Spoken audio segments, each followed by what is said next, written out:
Alright guys, so I've been playing a ton of Apex Legends, as I'm sure most people have right now. I wanted to make this video earlier, but I wanted to put a ton of time into the game first and really understand what all these settings are before I made this video. If you alter these settings and change them in the way that I'm going to show you in this video, some of them are personal preference, but others will definitely make you a better player, whether it be through gameplay, like actual playing the game, or just visually. It'll make it feel better, it'll look better, you know what I mean? So without further ado, we're gonna get right into it. So when you click the settings menu, this is what you see. You've got 4 tabs on the top: gameplay, controller, video, audio. We're not gonna touch on audio because, I mean, that's personal preference. I turn down the music volume. You do what you want to do with that. We're going to talk about the main ones under the gameplay setting, the controller setting, as well as the video setting. Now, mind you, a lot of these are personal preference, so you alter it how you want to alter it, but I'm going to give you my preferences, and I'm going to tell you a couple things that you should change regardless of personal preference, just because it will be better. So for starters, the main ones, obviously sensitivity, completely personal preference, whatever you feel comfortable with. But then you've also got the response curve. Now I can make an entire video talking about response curve. If you come from Overwatch, then you know what it's like to have a ridiculous amount of different aim settings. That's what all this is. So we can go into detail about all of this, but I'm not going to waste your time, and I really do not want to go into detail about all of it because it is very complicated. So play classic. That's what I do. If you play Call of Duty, if you play other Titanfalls, basically any other first-person shooter, classic is the way to go. It is the normal for any other game ever. If you come from Overwatch, steady aim is dual zone. You'll know what that means. Linear is linear ramp. So if you want to rock with it, rock with it. But that's the response curve, okay? Next, I want to briefly touch on dead zones because this one might affect a lot of you guys.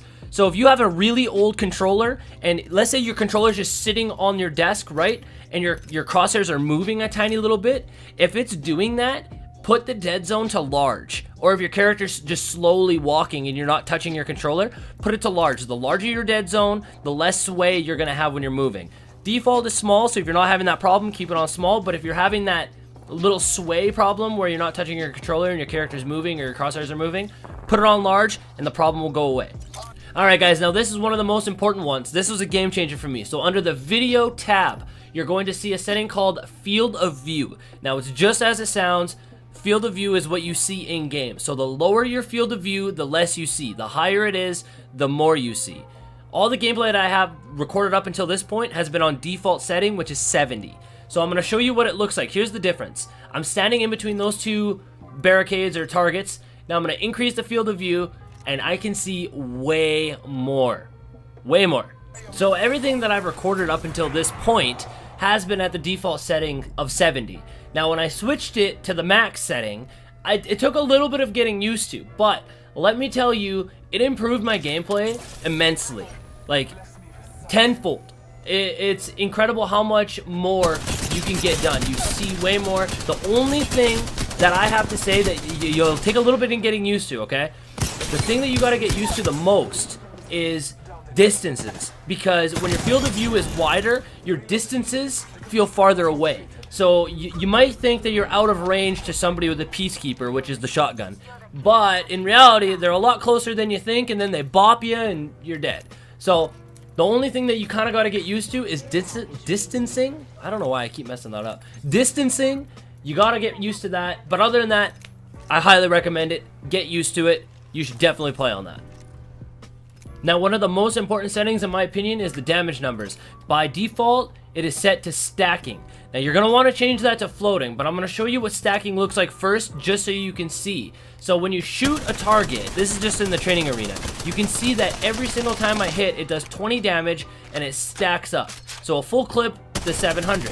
Now, when I have it on floating, which is what we have here, you can see that it's doing 20 damage on each shot. Now, why this might be a problem to some people, like it was for me at the beginning, I would hit somebody, we'll say 3 times, and it would do 20 3 times. It would say I did 20, then 40, then 60. So in my head, I'm like, oh, I did 20 damage, then 40 damage, then 60 damage. And I would tell my teammates, hey, yo, he's one shot. I hit him for 120. Messing up a call out like that is kind of important in this game, right? So, like, If he's not actually one-shot and you're telling everybody he's one-shot and you only did 60 damage, yeah, I mean, you're not doing your part, you know? Whereas, if you have it on floating, at least you know exactly what you're doing. You can do the math yourself. You can figure it out. I highly recommend it. Switch it to floating if you haven't already. That's the next one. Besides the field of view, that's another important one. Now, the last thing I want to touch on is the interact prompt style. I recommend it to be on default if you're not familiar with the game, but you can also switch it to compact. Now, obviously, when you have it on default, this is what it looks like when you're going to pick up a weapon, ammo, whatever you're going to pick up in the game, right? If you switch it to compact, this is what you see. It is a lot smaller. It makes the UI look way better, but there isn't as much details into what you're picking up. So if you're not familiar with the game yet, then I highly recommend keeping it on default. But as you progress and as you start knowing what weapons are what you're looking for, I highly recommend switching it to compact. I play with it on compact now, but obviously I've been playing the game quite a bit, so I know what I'm looking for. I know what the items look like on the ground before even picking them up, so I don't have to worry about it. So those are the settings that I use. Feel free to use them. My sensitivity is a little bit high. Probably going to turn it down a little bit, to be honest with you, but I hope it helped. I hope you learned a little something. Those are the most important. Obviously, there's a little bit more in there, but I don't think that there's much I can give on them. It's more personal preference. That's the most important stuff. So anyways, I hope you guys enjoyed, and I will see you guys on the next video.